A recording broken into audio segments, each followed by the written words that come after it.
The name roaming dog comes from an actual dog who roamed into the vineyard years ago, right after they were planted.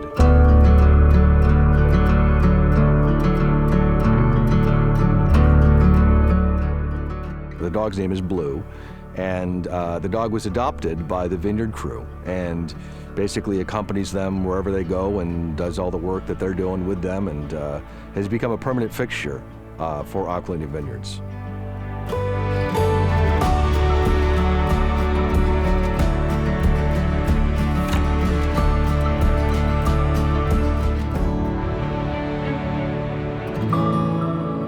The Columbia Valley appellation produces some very remarkable wines.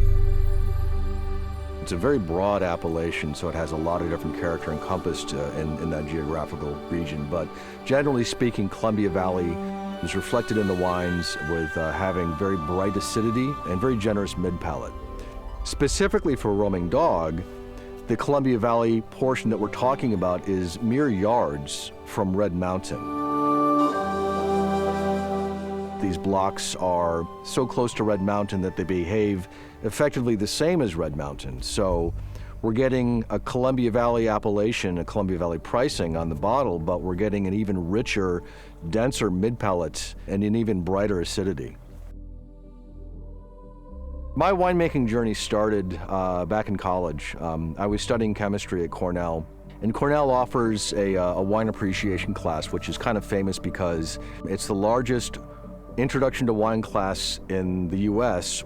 And I realized as I was taking the class that I liked chemistry, I liked science a lot, but I loved this. And so I spent the next couple years trying to find a way into the industry until finally I met a family friend who introduced me to a winemaker in the Finger Lakes. That winemaker hired me to be his assistant winemaker in 1997. The rest, as they say, is history.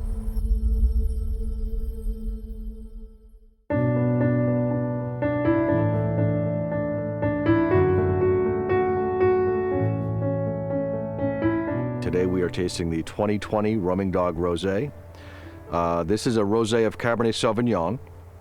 And the way we make this, one of the questions I get asked quite frequently is, do we do the traditional method for rosé, or is this a saignée rosé? This is a traditional method of rosé. In other words, we pick the grapes when they're only about 20 to 21 Brix or percent sugar, so they still have very bright acidity, and the fruit profile at that level of ripeness is more like cranberry and pomegranate rather than black cherry and plum. We pick the grapes, we get them into the winery right away, and we press them.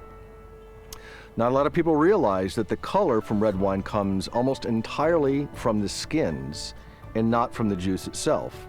So if the grapes are pressed right away, you get a very pale red color in the juice, as opposed to a dark red color. Cabernet Sauvignon is an incredibly versatile grape. Most people know it because it makes some of the best red wines of the world, but under the right circumstances, it can actually make very delicate, bright rosés and even sometimes sparkling wines. So this rosé, the 2020 rosé of Cabernet Sauvignon from the Horse Heaven Hills vineyards, has a lot of cranberry and pomegranate on the nose. It's not the super ripe Cabernet character that you would expect from a red wine. It's more delicate, it's more light, it's more savory. A lot of dried herb as well.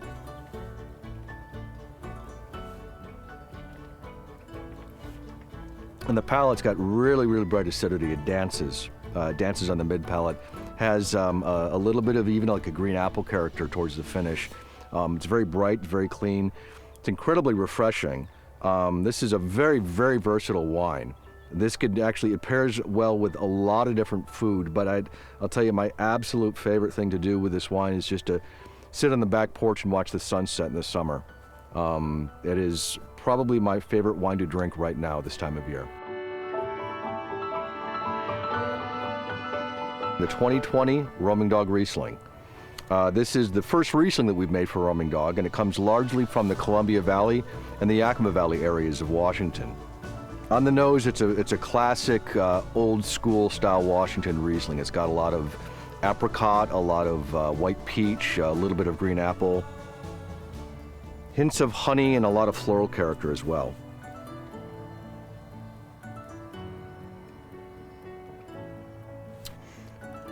On the palate, I would say it's off dry.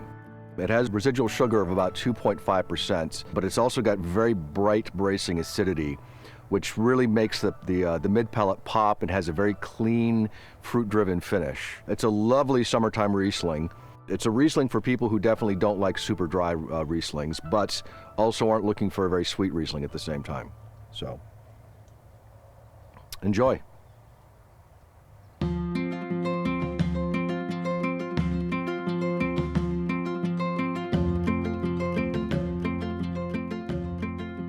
The 2018 Roaming Dog Red Blend. This is a blend of approximately 1/3 Cabernet Sauvignon, Malbec, and Merlot with a little bit of Cabernet Franc in it. On the label, this wine says it's Columbia Valley, which is true. However, a fair amount of this fruit actually comes from the Red Mountain AVA, and the portion that comes from the Columbia Valley is actually mere yards from the Red Mountain AVA division line. So that fruit actually tastes and behaves much like the fruit inside Red Mountain, which is extraordinary when you consider the price of this wine. On the nose, it's got a lot of red berry character, a lot of blackberry character, a little bit of plum, a little bit of mocha and coffee. A lot of spice, very savory notes as well.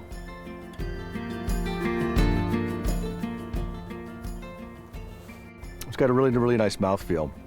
Very generous on the palate. It coats the tongue, has a lot of fruit character, but it also has a lot of bright acidity that really lifts a lot of the notes. It's actually an extraordinary value for the price. As a winemaker, being able to make wines like this that are affordable and accessible to everybody is actually, it's one of the joys of my job. It can go well with food, go well by itself. If you are going to enjoy it with food, I'd recommend anything from grilled ribeye to pizza and burgers. You don't have to be serious with this wine, but if you want to be, it will stand up to those foods as well.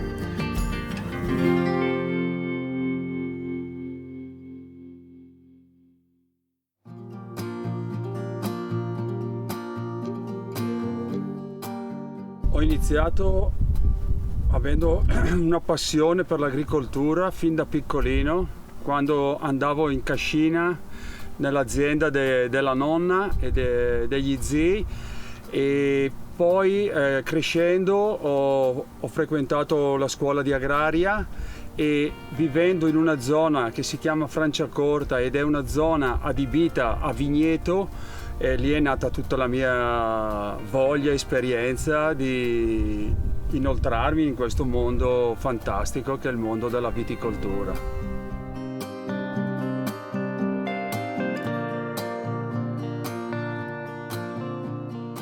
I'm standing in Aquilini Vineyards right now in the Red Mountain portion of the vineyard. However, the Chardonnay, which comes from the Columbia Valley, is literally about 500 yards over to my left.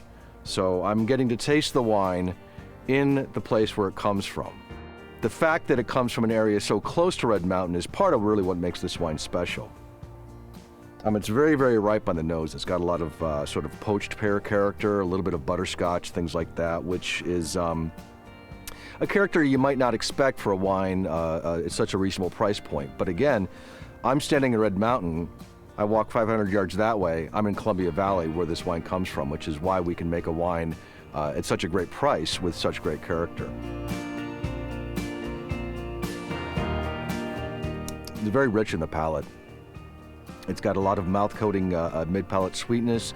That's not actual sweetness, it's just a lot of very sweet fruit and a very bright acid-driven finish. This is a wine that could hold up really, really well to roasted chicken, to grilled salmon, to halibut, things like that. But it's also just a lovely wine to have as a cocktail before dinner while you're making dinner or while you're sitting on the back porch enjoying the summer. So, cheers.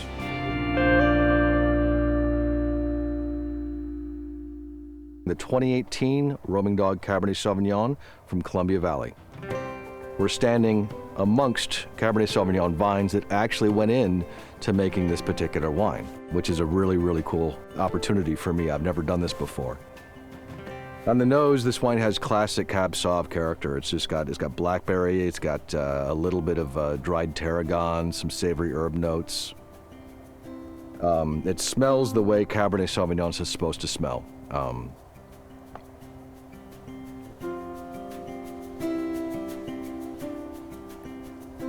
And on the palate, it really shows you why Cabernet is king. Remarkable depth to it. It's got great mid-palate density. It has tannin, but they're not overwhelming tannins. So the wine is got both presence, body, but it's also approachable at the same time. This is a wine that shows you what Cabernet can be without really challenging anybody. I think it's an accessible wine to both novices and to connoisseurs. And one of the things that makes this wine really remarkable is the price at which it's being sold does not reflect the origin of the grapes. What I mean by that is that on the label the wine is Columbia Valley, which is true, it's where it comes from, but a good portion of the grapes that go into this particular blend come from Red Mountain, which is where I happen to be standing today.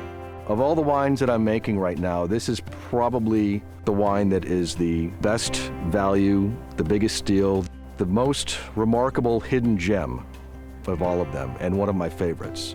I would say enjoy this wine with grilled steak, enjoy it with pasta, enjoy it with friends, enjoy it by yourself. Most of all, enjoy.